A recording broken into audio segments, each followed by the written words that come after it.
Pues mira, soy un chico de un pueblo de la provincia de Madrid, Talamanca de Jarama, ¿no? Que sus padres le trajeron un día a estudiar aquí a Madrid porque no había, estamos hablando que yo tengo ya 55 años, soy del 59, ¿no? Me considero madrileño y castellano, fíjate. Creo que esta distribución que se ha hecho me parece muy bien y tal, pero eso no quita para que las gentes nos sintamos lo que creemos que somos, ¿no? Y soy un hijo de un agricultor, pero agricultor de callos en la mano, ¿no?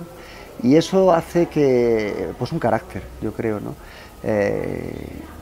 Fuerte en los inconvenientes. Yo creo que eso es lo que más le hace a Castilla, a los castellanos, ¿no? Gente recia, ¿no?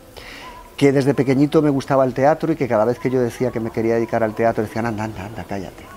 A los 15 años entré a trabajar al Banco de España de ascensorista. En el propio Banco de España después, un día le fui a decir a Mariano Rubio que había muchas actividades deportivas, pocas culturales, ¿no? Que quería crear una compañía de teatro. Me miró con una cara diciendo, ¿dónde iremos ahora?, ¿no? Y le dije, pero aparte de eso es que necesitaba también los muebles de su despacho para una obra de teatro. Que hice teatro en el Banco de España, que poca gente yo creo que puede decir eso, ¿no? El Príncipe y la Corista, El Príncipe Durmiente de Terence Rattigan, que se hizo luego la famosa película de Marilyn Monroe con Laurence Olivier. Jardiel Poncela hicimos, Lorca, ¿no? Que un buen día se encontró que quería dedicarse al teatro y no sabía, porque Madrid no tenía todavía enseñanzas de dirección, ¿no? Que se presentó a la Escuela de Arte Dramático cuando la Escuela de Arte Dramático estaba en ópera. Estuvo provisional durante 40 años en la parte de atrás del Teatro Real, se entraba por la Plaza de Isabel II, que eran los camerinos del antiguo Teatro Real, ¿no? Que se licenció en la Escuela de Arte Dramático, que ha tenido siempre claro que le gustaba la dirección y no sé nunca por qué, ¿no? Yo creo que al final soy un manipulador de emociones. Yo creo que para dedicarse al teatro hay que ser bastante inconformista, pero no inconformista de manifestación, inconformista interior, eso que dices, no me gusta nada ni cómo soy ni lo que a mi alrededor hay, ¿no? Y tratas de hacerlo un poco mejor a través del teatro. Bueno, pues que empecé a trabajar luego ya enseguida, muy jovencito, en el teatro que antes se llamaba comercial, y yo creo que está bien que vayamos retirando ciertas palabras porque parecía que el teatro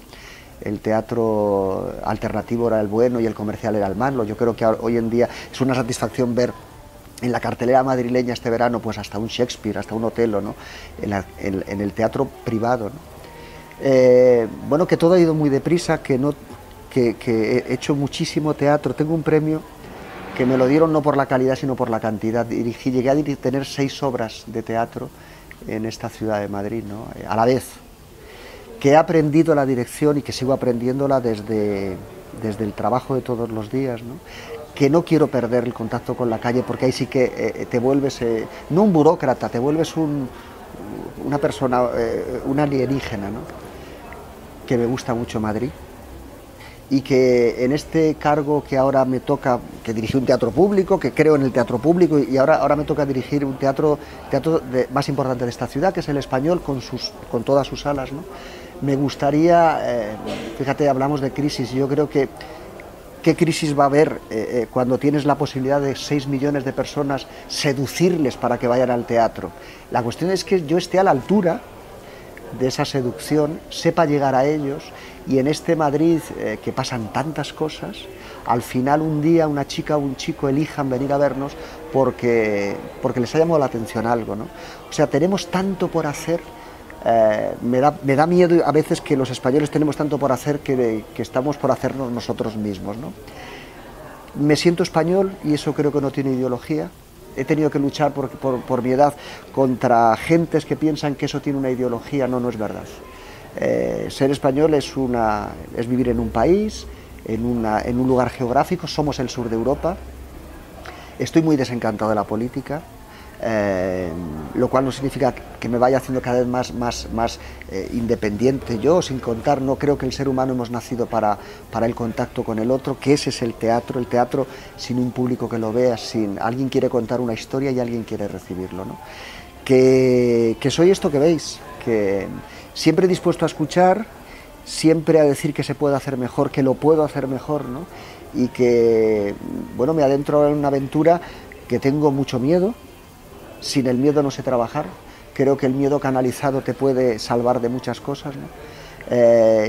Me da miedo a la gente que va sobrada, y que al final voy a tratar de hacer las cosas bien. Económicamente también sé que en la calle se está pasando muy mal, y un teatro público no puede tirar el dinero, no puede gastar dinero, porque ese dinero sale del bolsillo de todos los madrileños y de las madrileñas, ¿no? Y hay que gastarlo bien, y sobre todo hay que hacer no el teatro que a mí me guste. Sí, al final el arte es muy subjetivo y hasta poco democrático, ¿no? Pero me gustaría mucho saber lo que le gusta a la gente, ¿no? Entonces, cuando el 1 de septiembre me siente a dirigir el Teatro Español, lo que estoy haciendo este mes de agosto es tener muchas ideas y ponerlas en la práctica. Voy a hacer una cosa que va a llamar mucho la atención. Voy a llamar a todos los embajadores, que son muchos los que hay en Madrid, para hablar con ellos, para decirles que quiero que se pongan en contacto con sus gentes, las de sus países. Si algo tiene Madrid es que nadie se siente extraño en Madrid, porque esa gente me interesa también, sobre todo Latinoamérica, ¿no? Que necesitamos poner el teatro español, no el teatro español de la Plaza Santana, nuestro teatro, necesitamos ponerlo en la plaza pública de Europa y América, que se conozca, que apostemos por ello, que mira, este año se celebra en el Reino Unido el 450 aniversario del nacimiento de Shakespeare, ¿no? Toda Nueva York durante un par de meses ha habido una apuesta del gobierno del Reino Unido por Shakespeare, ¿no? Tenemos que hacer eso por nuestros autores, porque nadie nos gana en cultura. No somos un país que tenga industria pesada, no, pero a cultura no nos gana ningún país. Eso lo tienen que escuchar los políticos de todos los signos, ¿no? Y que, a ver si de una vez por todas, eso cala, y al final tampoco las gentes del teatro tenemos que tener miedo a la palabra turoperador, turismo, ¿no? Ya me gustaría a mí que hubiera un turismo cultural que viniese no solamente al Museo del Prado, sino también a ver el teatro que hacemos en el Matadero, en la Plaza de Santana. Todo eso soy, y muchas más cosas que me voy descubriendo yo todos los días. Ha habido una convocatoria pública, nos hemos presentado 27 personas, ¿no? Y parece ser, según me dicen, que bueno, y había un jurado formado por 7 personas muy importantes del mundo del teatro, autores, directores, productores, actores, ¿no? Y el ayuntamiento les pidió una terna, y alguien de ese jurado, no me cabe la menor duda, que no quería que yo saliese. Pero no, hay que decirlo así abiertamente, ¿no? Yo no soy enemigo de nadie, pero han querido hacer de esto un tema político, ¿no?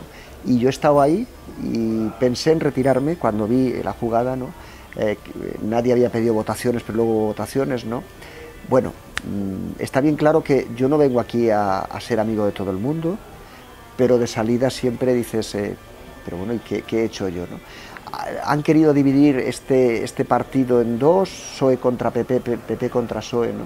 Y me parece absurdo, porque la papeleta, cuando la metemos en la urna, cada uno, eso es un acto privado, como la religión, y porque el Partido Popular me nombró en el año 96, eso fue cierto porque fue a dedo, como se hacían entonces las cosas. Eso ya sale una regla de 3 muy sencillo. Entonces ahora quieren que sea Juan Carlos, y yo me hago una pregunta: si de verdad hubiera querido el Partido Popular que yo hubiera sido el chico del PP, cuando llegó doña Ana Botella me hubiera nombrado, ¿no? Y no me hubiera tenido que presentar. Quiero decir, esto se llama hacer el caldo gordo a los políticos, y de verdad, yo no he venido para eso. Creo que las otras 2 personas que hemos acabado en la terna, fíjate, Gerardo Vera, un grandísimo director, que me sustituyó cuando terminé los 8 años, él llegó y estuvo otros 8. Y Nacho García, 4 años de mi vida ha sido ayudante de dirección mío. Entonces, no lo van a conseguir, ¿me entiendes? No podemos entrar los profesionales, porque imagínate que todo eso sucediese en la medicina, en los órdenes que la política llega a todos los sitios, ¿no? Bueno, pues en el teatro siempre la política está ahí, ¿no? Y bueno, hay gente que está interesada en que eso sea así, ¿no? Y pueden hacer daño. Y algunos políticos a mí me lo han hecho, lo digo de corazón, ¿no? Pero bueno, como no he venido tampoco a eso, después de valorar, ya tengo que un momento que pensé, me voy a retirar, esto es un juego, esto es sucio, ¿no? Y luego he dicho, mira, tengo la edad que tengo, creo que tengo algo que contar, y ya está. Y sabes una cosa, que van a hablar siempre. Si se hace una convocatoria pública, pues porque la has ganado y no te lo mereces. Y uno tiene la sensación, cuando yo llegué con 35 años al Centro Dramático Nacional, que también dijeron, claro, dije, es que yo a lo mejor soy joven, no estoy preparado, y ahora tengo 55 y dices, mira, que si quieres estar en la pomada, yo sé cómo estar, y no voy a estar, voy a ser siempre un poco ácrata, un poco libre, aunque tengan que decir de mí eso de no fue usted el más votado. Te voy a dar una respuesta no a la gallega, voy a decir, hay una responsabilidad pública, bien sea del Estado, de la autonomía o de la municipalidad, hay una responsabilidad frente al teatro de cada país, en este caso al teatro, no teatro madrileño, cuidado, porque esta España de las autonomías ha traído muchos departamentos o muchos estancos, ¿no? Yo creo que sí que la hay, de la misma manera que la hay en la sanidad y en la enseñanza, la hay en la cultura. Si un país no apuesta por sus creadores, el teatro no solamente son los autores, que son muy importantes, son los actores, las actrices, los directores, escenógrafos, figurinistas, el teatro es un arte colectivo.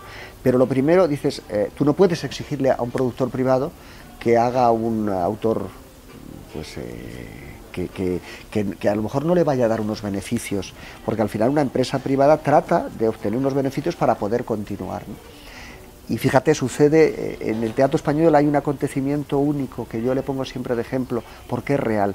Posguerra española, años oscuros, negros, difíciles.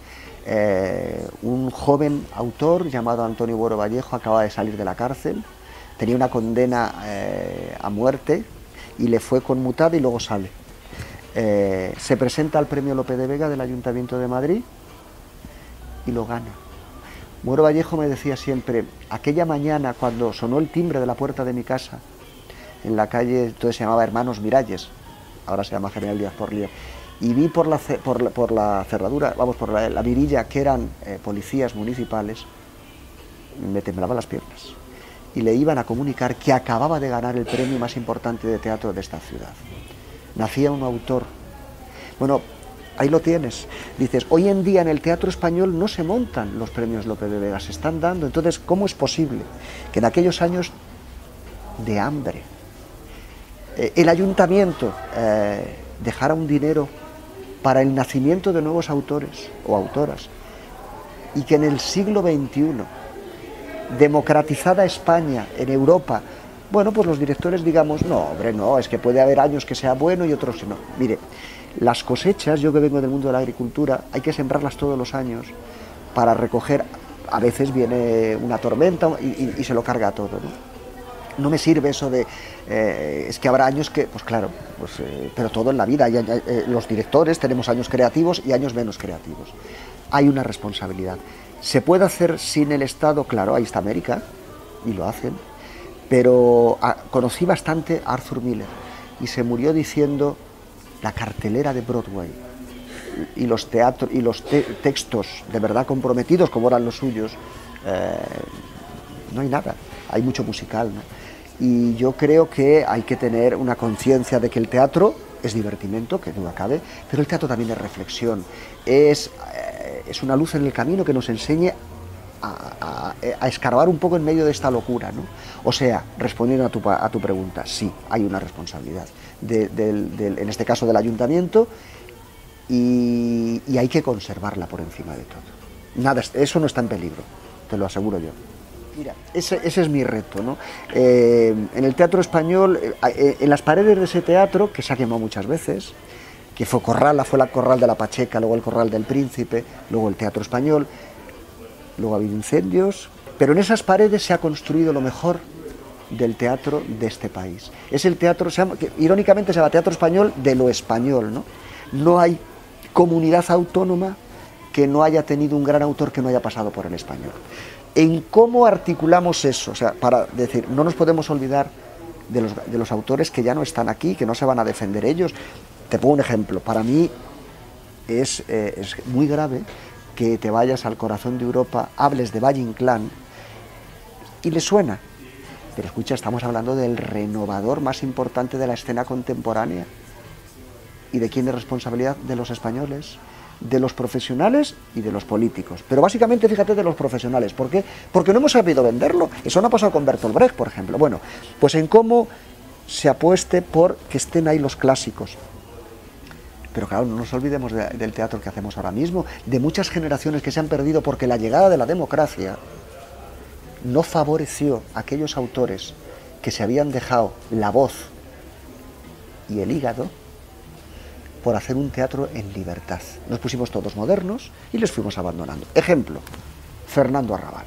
Fernando Arrabal es nuestro autor más internacional, más reconocido internacionalmente, que vive en París, y que, te digo, voy a seguir batiéndome el cobre por él, porque el día que no esté, veremos titulares de prensa en las primeras páginas de los periódicos diciendo ha muerto Fernando Arrabal. Bueno, pues lo tenemos vivo, y hace muchos años que no se ve su mejor obra, que es El arquitecto y el emperador de Asiria. Bueno, pues junto a esa generación de clásicos vivos, está la gente, los novísimos que podíamos decir. E iría un punto más allá. El día de la presentación hablé de un teatro, de un sector del público que me preocupa mucho. Hacemos teatro para niños y para adultos, pero nos dejamos una franja muy importante, una franja que a nivel emocional es la más creativa y la más loca, porque están todas las... Yo creo que no hay un gramo de sentido común en ese ser humano que es un adolescente, ¿no? Pero ese sentido común, para que luego después sea común, primero tiene que ser absolutamente desbordante, ¿no? Donde ellos sean los autores, porque entre toda esa gente, si logras entrar en su caja de resonancia de emociones, tienen tantas historias, hay tantas que a veces sobran, ¿no? Si conseguimos que ellos, fíjate, y no encaminados a hacer grandes profesionales del teatro, no, para eso están las escuelas de arte dramático, ¿no? Sino para darnos cuenta que el teatro sirve no solamente para los profesionales, sino sirve para ayudar a las personas a expresarse, a sentirse más segura a través de la palabra, de su físico, o sea que al final te ayuda a la profesión que te vayas a dedicar. La sala segunda de Matadero me gustaría que fuera su espacio, ¿no? Estoy ahora, en este mes de agosto, articulando de qué forma no son los profesionales los que hacen historias, sino que ellos mismos construyan sus historias, y para eso estamos nosotros los profesionales, para reconducir toda ese agua y que al final haya un río y que el río nos llene de frescura, ¿no? O sea que ideas hay muchas. Cuidado, el teatro español en sus 2 últimos años no ha vivido lo mejor de su historia. Al final tienes que mirar las hojas de taquilla y el índice de asistencia es penoso. Y ahí es cuando empiezo a sentir de verdad dolor, porque los madrileños y las madrileñas están gastando el dinero y las propuestas que se están haciendo no les interesa a la gente. O no sabemos llegar a la gente y decirles, oiga, que estamos aquí. ¿De qué sirve hacer programaciones si al final no sabemos venderlas? Estamos donde estamos, el mercado es el que es, y tenemos que estar continuamente buscando a la gente. El público es el que da sentido al teatro, y eso no significa que yo vaya a vender mi alma al diablo. Si conseguimos que en Matadero, que es el espacio mejor que hay ahora mismo en Europa. Hace poco tiempo, ahora como un par de meses, se hizo una experiencia teatral de la Comunidad de Madrid muy buena que se llama La Ventana del Teatro. Vinieron aquí, a través de Darío Facal, del director, vinieron 30 y tantos directores de los principales festivales más importantes de teatro del mundo. Y lo primero que llegaron, cuando llegaron a Madrid, que quisieron ver es el Matadero. Matadero es una experiencia cultural buenísima, ¿no? Que a veces miro las calles de ese complejo cultural y me gustaría verla llena de chavales que un día pudieron hacer el botellón, marcharse por ahí a meterse usted sabe cuántas cosas, y que optaron por algo distinto. Entonces, eso lo voy a poner. ¿Cómo lo vamos a hacer? ¿Cómo? Porque al final tienes que elegir que estén un número de personas concretas, no puedes abrir las puertas, ¿no? Va a estar la clave, pero que sepan que voy a luchar por ello, y para ponerlo en práctica pues lo antes posible, en cuanto me logre hacer la programación que me ha dejado el director anterior, que ha sido algo más de lo que se ha dicho públicamente. Pero bueno, no he venido aquí para quejarme, sino para hacer cosas buenas.